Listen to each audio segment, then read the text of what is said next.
Hello, highly esteemed learners, and welcome back to English with Teacher Dixon. I'd like us to delve into three of the fricative sounds of English language. From the classification of consonant sounds, we have 9 fricative sounds, and we had discussed 6 of them. It's remaining these 3. So we want to look into the palato-alveolar fricative sounds as well as the glottal fricative. The palato-alveolar fricative sounds are those fricative sounds produced with the help of the alveolar ridge and the hard palate. In other words, to realize this sound, the tip of your tongue must be on the alveolar ridge, while the blade of the tongue must lean on the roof of the mouth, which is otherwise known as the hard palate. Then we have the other one, which is the glottal fricative sound. So for glottal fricative sound, the sound comes directly from the glottis, which is the vocal cord or the voice box. So we want to look not only into the articulation of this sound, but also the spellings. That's the letters of the alphabet that can spell this sound. So let's get to it. We have here articulation and spelling of the sh, z, and sound.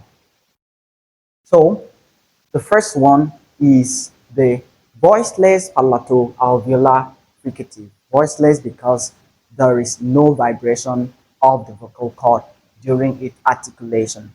Then palato-alveolar is the organs of articulation.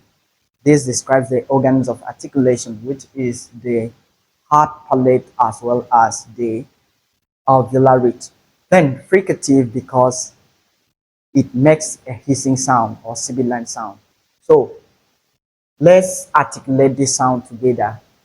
Raise the tip of your tongue to your tooth ridge and then the blade of your tongue to the roof of the mouth.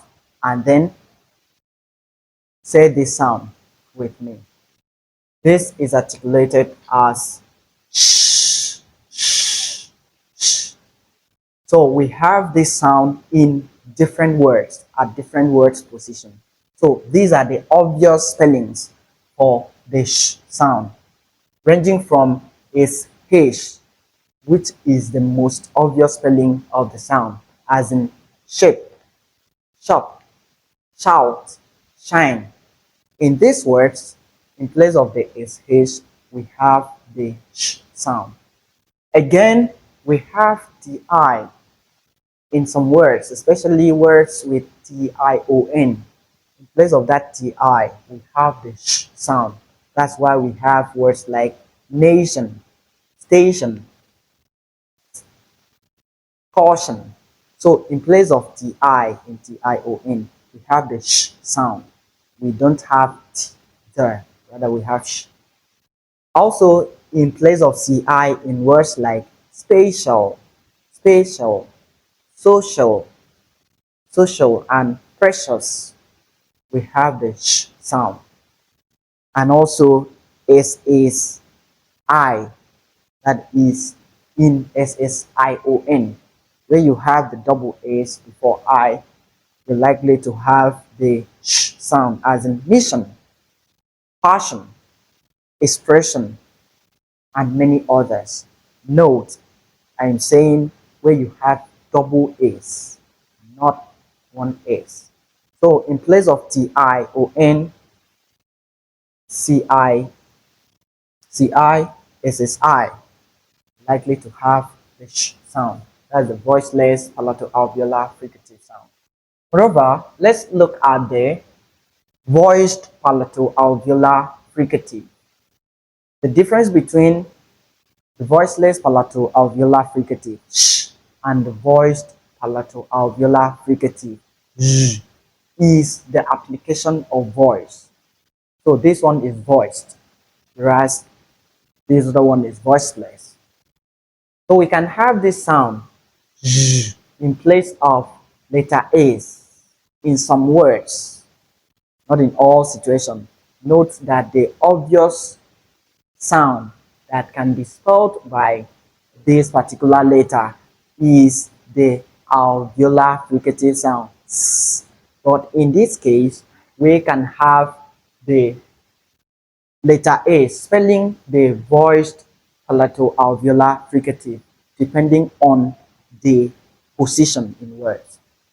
So let's look at the position. When we have is ION, not double A's, one S, mostly we have the Z sound, as in vision, erosion, measure, leisure, and many more. We have illusion and others. So note that we can have the Z sound in place of letter A's. Also, we have GE as a spelling of this palato-alveolar sound, as a voiced palato-alveolar sound. As in words like genre, many call this gens. Some say gens of literature and so on. This is genre. So in genre, the first sound we have there in place of GE is J sound, which is the voiced palato-alveolar fricative sound. We also have in massage and beige and even mirage. So these are the obvious spellings of the sound Z. Okay, furthermore, let's look into the glottal fricative sound. Just like I said, glottal fricative sound is that fricative sound that is made directly from the glottis. The sound comes directly from the vocal cord. That is the articulation of the sound.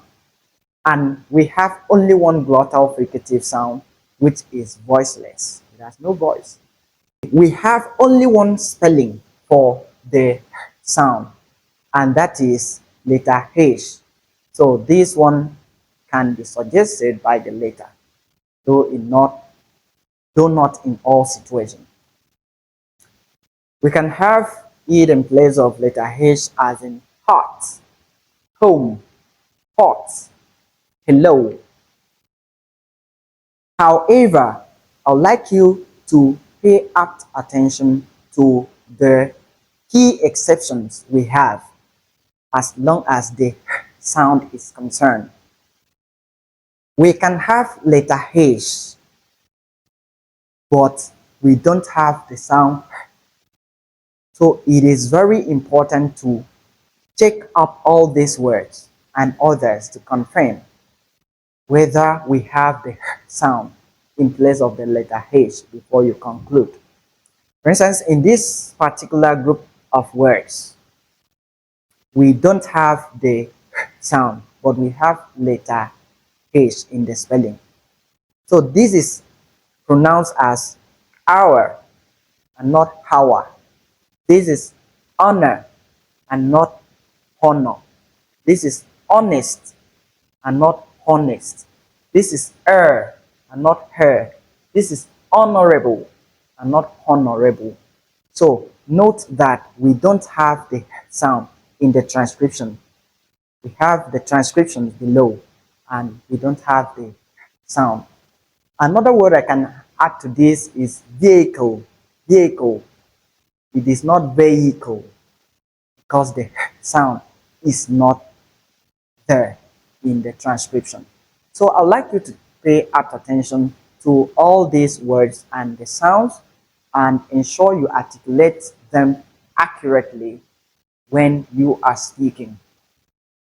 Moreover, I'd like to say that in English language, we have 4 palato-alveolar sounds.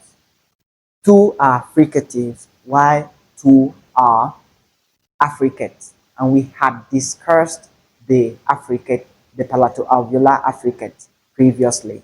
That's the ch and j sound. So in addition to those ones, we have the j and sh sound. So please take note of this. I want to believe you've learned something from this particular lesson. See you in my next video. I remain your very own teacher Dixon.